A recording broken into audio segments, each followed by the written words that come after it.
जल्दी जल्दी घर के सारे काम निपटा बेटे को स्कूल छोड़ते हुए ऑफिस जाने का सोच घर से निकल ही रही थी कि फिर पिताजी की आवाज आ गई, बहू जरा मेरा चश्मा तो साफ कर दो। और बहू जल्लाते हुई कपड़ा ला चश्मा साफ करने लगी। इसी चक्कर में बेटा स्कूल में और खुद आज फिर ऑफिस देर से पहुंचे। गाहे बगाहे पिताजी की यूं घर से निकलते हुए पीछे से आवाज देने की आदत बहू को अच्छी नहीं लगती थी, पर जानती थी कि पलंग से न उठ पाने के बावजूद पिताजी पूरे दिन में उसे यही एक दो काम ही तो कहते थे। काम छोटा सा था, पर ऑफिस जाने की भी तो जल्दी होती थी सुबह सुबह। एक दिन पति से चर्चा की। पति की सलाह पर अब वो सुबह उठते ही पिताजी का चश्मा साफ करके रख देती, लेकिन फिर भी घर से निकलते समय पिताजी का बहू को बुलाना बंद नहीं हुआ। दिन बीते, एक समय वो आया कि समय से खींचातानी के चलते अब बहू ने पिताजी की पुकार को अनसुना करना शुरू कर दिया। एक दिन ऑफिस की छुट्टी थी तो बहू ने सोचा क्यों ना घर की साफ सफाई कर लूं। अचानक पलंग से नीचे गिरी पिताजी की डायरी हाथ लग गई।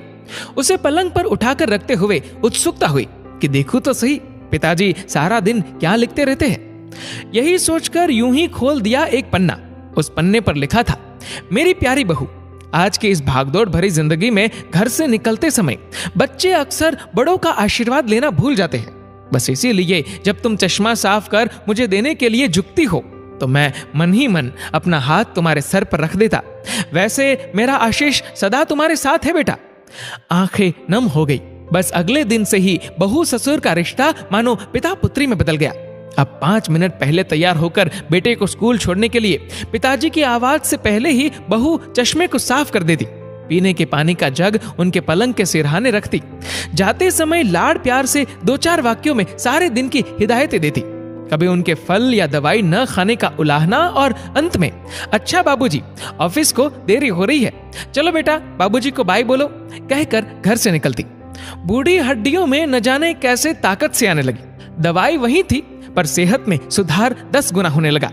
पिताजी स्वस्थ होने लगे थे, परंतु अचानक एक दिन हृदय गति रुक जाने से स्वर्ग सिधार गए। उनके अंत समय में उनके मृतदेह के चेहरे पर संतुष्टि के भाव की भी पूरे परिवार में खूब चर्चा हुई थी। आज पिताजी को गुजरे ठीक 2 साल बीत चुके हैं। आज भी बहू रोज घर से बाहर निकलते समय पिताजी का चश्मा साफ कर उनके टेबल पर रख दिया करती है। उनके अनदेखे हाथ से मिले आशीष की लालसा में आज भी सुबह घर से निकलते हुए न जाने क्यों ऐसा लगता है कि अभी आवाज आएगी, बहू जरा मेरा चश्मा तो साफ कर दे। माता पिता का अदृश्य आशीष ही ईश्वर की कृपा दृष्टि है। जीवित माता पिता की सेवा मरणोपरांत किए गए पितृ कर्म से कहीं अधिक उत्तम है। जीवन में हम बहुत कुछ महसूस नहीं कर पाते, और जब तक महसूस करते हैं तब तक वे हमसे बहुत दूर जा चुका होता है।